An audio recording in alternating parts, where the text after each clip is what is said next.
Eubank was a massive, massive favourite. It was like watching Big Brother with Chris Eubank. He was in the paper every single day. Chris Eubank was bound for history. After a tough upbringing in some of the hardest hoods in jolly old England, he developed a reputation as a juvenile delinquent. As he grew into his teen years, the trouble he got into only grew with him. After getting suspended from school 18 times in a year, it's determined that Chris was better off away from home. The wayward youth finds himself lost in the Big Apple. He was a stranger in a strange land with a high and lisping voice. Chris made an effort to keep out of trouble. He trained at the legendary Stillman's Gym, earning his skills and respect the hard way. When he comes of age, he returns to England to make a go at prize fighting.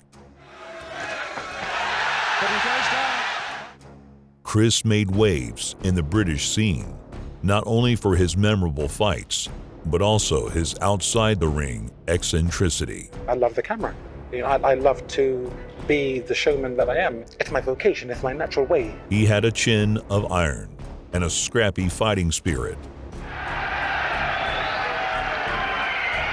But what set him apart from his peers was his posh Cockney accent. My job isn't just to fight. A fight is a show.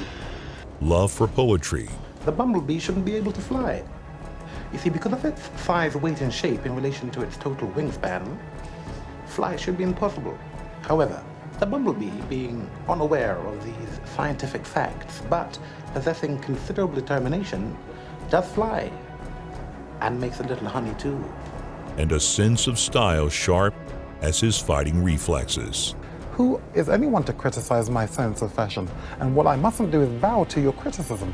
After all, it isn't the critic who counts, not the man who points out where the strong man stumbled. Before every fight, he vaulted the ring rope.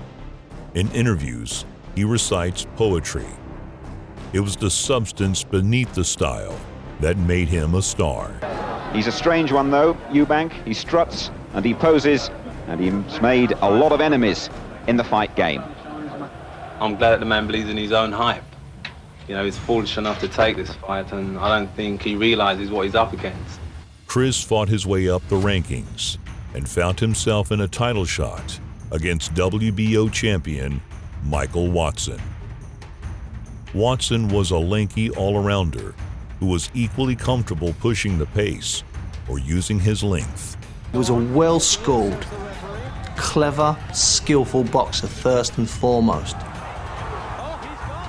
Long, crispy, down in the first. Good boy, and Rocky in the... Look at his eyes. He's hit him with the elbow. Oh, right hand again, and he's gone. Michael's game was picking holes in his opponents and winning cleverly. Another standout in the British middleweight renaissance, who was desperate to prove himself the best among his peers. See, the first few rounds that are very important for Michael Watson. He wants to build up an early lead. Eubank likes to counterpunch Jim, and Watson's playing his game by walking. The pair met in London for Eubank's title. Despite being the taller man, Watson was fighting on the front foot, pressing the action. Previous fights rather well. There's no doubt about it.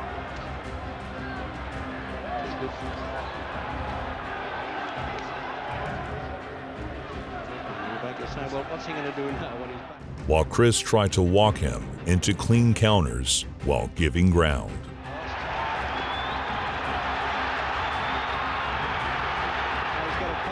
He just hasn't set.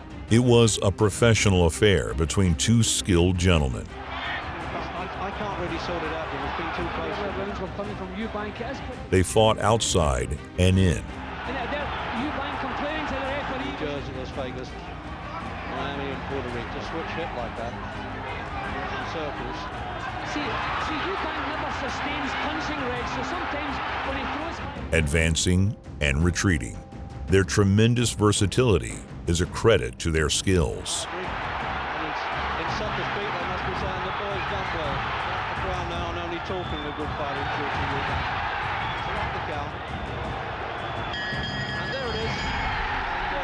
While it was close, Chris Eubank was given the nod in a majority decision.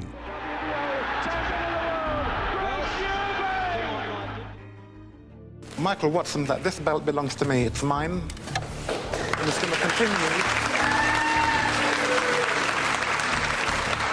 Thank you. I'm going to continue to hold this championship for as long as I possibly can, and the likes of Michael Watson will not take my title. Less than a month before the second fight, it was announced 168-pound champion Tommy Hearns would move up to 175 pounds to challenge for the title there, leaving the vacant title up for grabs. It was decided that Watson and Eubank would have a rematch for the vacant title. Eubank was angry and would barely pose with Michael in the car park. They were like two magnets, the opposite ends, trying to get closer. They just couldn't do it. They got to within maybe 18 inches and you could sense the electricity. The fight was held just 3 months after the first. If the first contest felt like a professional sporting affair, then the second was total war. It seemed like both men decided the only way to win the rematch was to turn up the intensity on their opponent. I would think their natural middleweight days are over. They're now up in this. From the opening bell, the fight took on a grueling, spiteful pace. He's been misunderstood, and because he wants to make a statement, why should he be termed arrogant? Watson forced a war. Oh, this is a good start, Jim. There's some good. He should have won, but he's far sharper here now. And just score yourselves as you go along there. While Chris was still sticking and moving at speed. Per round and proportionate to the lose. A 10.9 is an average. Watson's intense pressure kept forcing Chris to stand his ground and earn what respect he could. But this is real professional, good quality stuff. Even up close, Watson was shortening his shots well, and while they might have lacked Eubank's concussive power, They've met each other with punches there. they were clean, accurate, and numerous. That surprises me that can go up and down like that. Eubank's as good at that, knowing how to take a breather.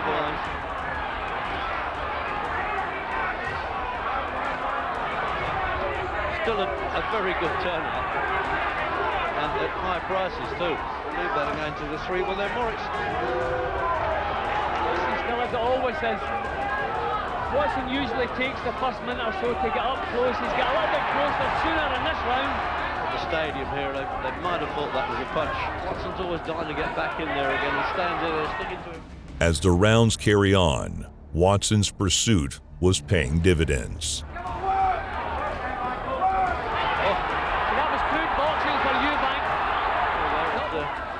Yeah, but he's stumbling, he's making basic mistakes and having to...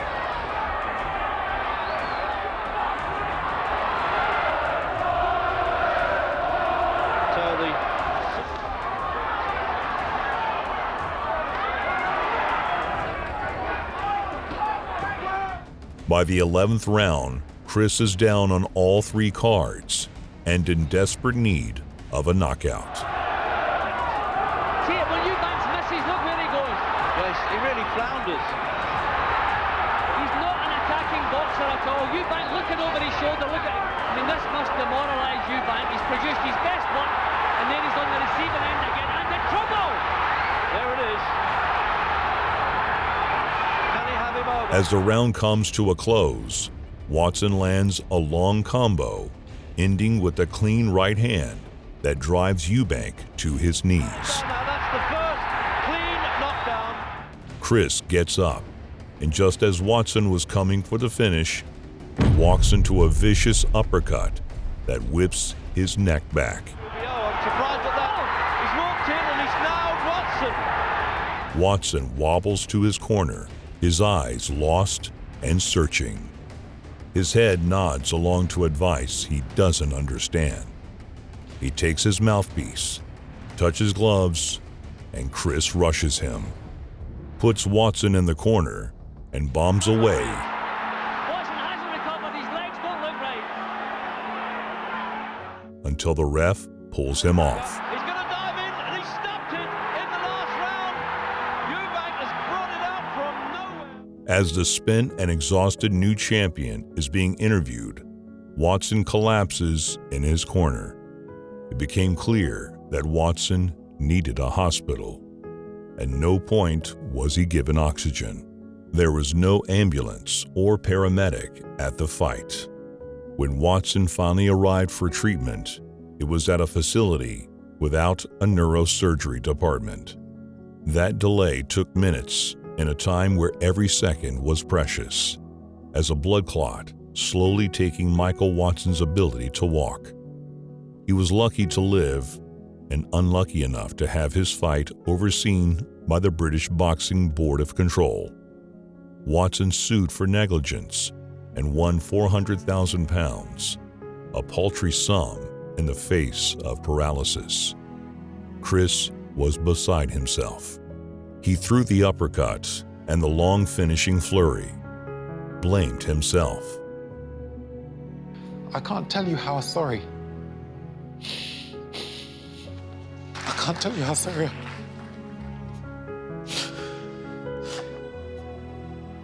That's the only thing I regret in my career, and really, yeah, it's... Come on, Chris, it's all right, it's okay, bro, let's move on in life. Chris kept fighting because boxing paid the bills, but the killer instinct that gave him an extra edge all but disappeared. Watson makes a slow and incomplete recovery. While he was never again a world-class middleweight, he regains the ability to walk, step by agonized step. In 2003, he was able to walk the London Marathon, crossing the finish line, flanked by his neurosurgeon and Chris Eubank. Chris was never one to let a lesson go unlearned. His son, Chris Jr., also became a boxer. Between his father's impeccable training and champion bloodline, Chris Jr. looked like a natural. And there he does, but look at the hand speed of Eubank. Oh, really good right hand there. Fairly cagey start to the fight, but we might have expected that. Body shot though, and that almost doubled him up, but it's given the opportunity. Chris Eubank Jr. He goes 21-1 and challenges Nick Blackwell for his British middleweight championship. Jack Arnfield troubled Nick Blackwell with that uppercut, and Eubank is all. And again, that uppercut from Eubank, left to the body, was a good shot too. From the opening stanza, there was a palpable intensity. Nick Blackwell fights with a terrifying, inexorable pressure. Spent much of this first round on the front three here. Eubank again into this corner, a little bit of pressure in this second round. While Chris Jr. was a better athlete and more fluid fighter, Chris was consistently throwing to keep Blackwell off of him. Eubank trying to find a way through. Combination again though from Eubank. Some of them bounced off the gloves, but that left got through. While Eubank was using an elusive defense based on his speed and head movement, They're on the ropes there, that's not a good position to be. Blackwell's high guard was unreliably absorbing a massive number of power punches. A man who believes that he is going to go all the way, but he wants this title, and he's trying to grab it here at the start of the fourth. It got bad as Jr. started spamming an inherited uppercut between the guard. Out there and did his job, and he's doing his job here in the fifth with those uppercuts that are finding a way through. Blackwell's nose was broken long before his will. To the body, uppercut, Blackwell under big pressure here. Eubank Jr. trying to turn it on.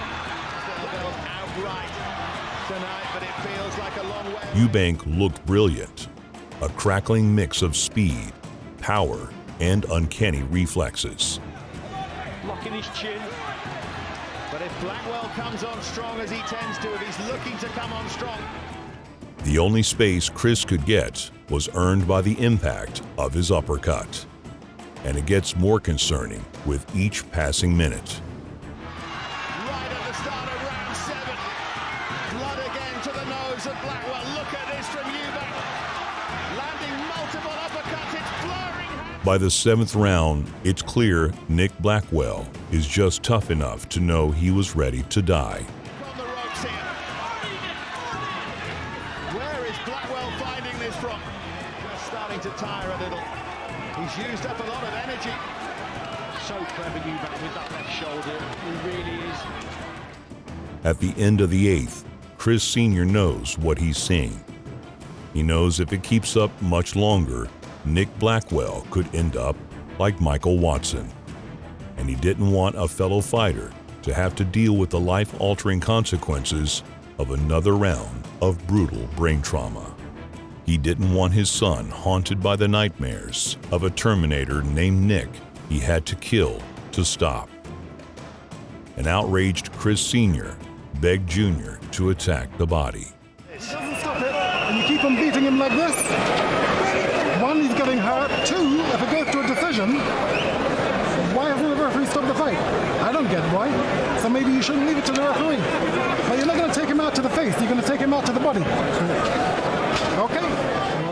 He needs to up the work right here.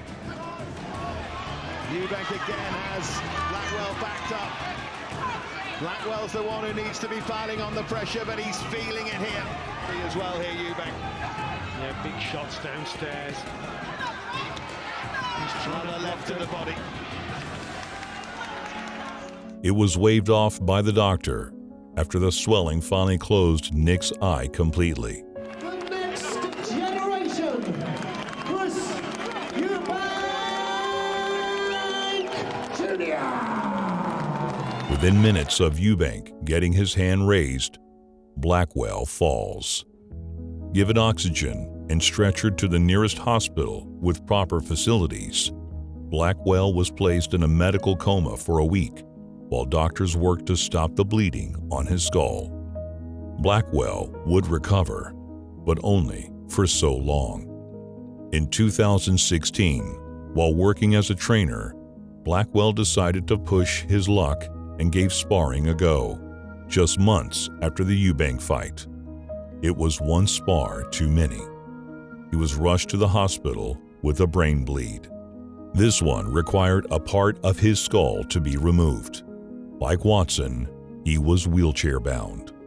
The road to recovery was long, arduous, and incomplete. But in March of 2019, Nick managed to run a half marathon to raise money for brain injury research. It was Chris Eubank Sr., with the weight of Watson on his conscience, that spoke the wise words that may have saved his son from the horror of inflicting that kind of damage, so he wouldn't have to live with the same guilt that haunted him all these years. It might be the only reason Nick Blackwell is alive. What's a father for, if not to see his son not make his same mistakes?